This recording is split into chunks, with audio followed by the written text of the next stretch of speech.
Wala ka ng trabaho. Isang OFW. Ang biglang sinibak, iniwan sa banyagang bansa na walang pera. Ngunit isang hindi inaasahang katotohanan ang nagpabago sa kanyang buhay habang panahon.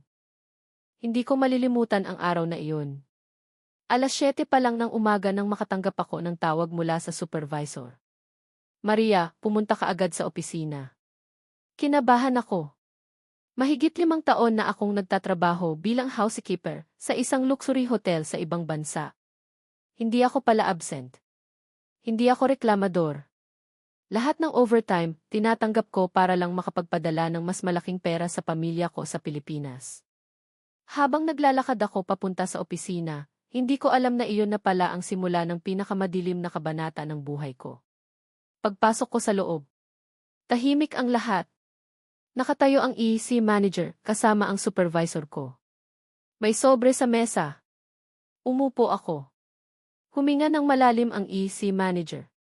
Maria, we're sorry. Effective immediately, your employment has been terminated. Parang tumigil ang oras. Ano po? Bakit? Hindi ko mapigilang manginig. Wala naman po akong violation. Hindi po ako late. Hindi po ako nagkulang di. Tahimik lang silang nakatingin. Company restructuring. 2 salitang sumira sa lahat ng pangarap ko. Pakiramdam ko, gumuho ang mundo. Lumabas akong umiiyak habang yakap ang maliit kong kahon ng personal na gamit. Sa labas ng hotel, bigla akong napaupo sa bangketa. Lord, paano na ang mga anak ko? 2 buwan nang may sakit ang bunso ko. May utang pa kaming bahay. Umaasa ang buong pamilya sa padala ko.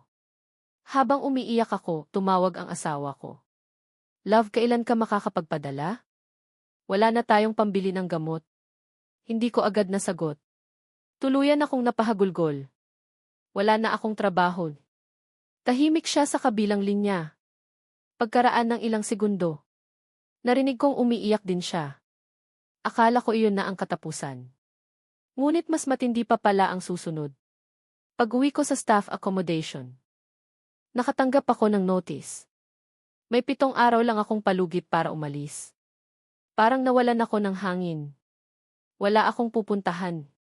Lumipas ang mga araw. Isa-isa kong ibinenta ang ilang gamit ko.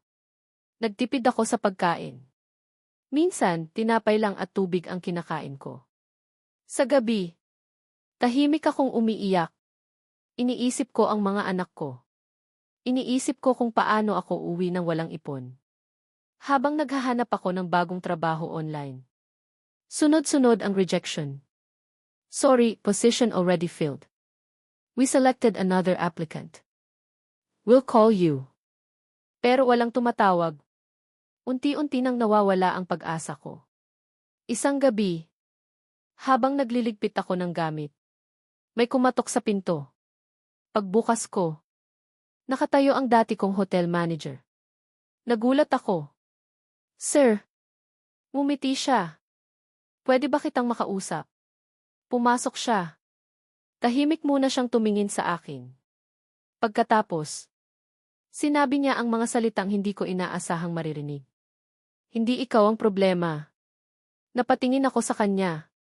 May nangyaring internal investigation. Naguluhan ako. Ano pong ibig sabihin? Huminga siya ng malalim. May manager na gumamit ng restructuring para alisin ang ilang empleyadong hindi niya gusto. Nanlaki ang mata ko.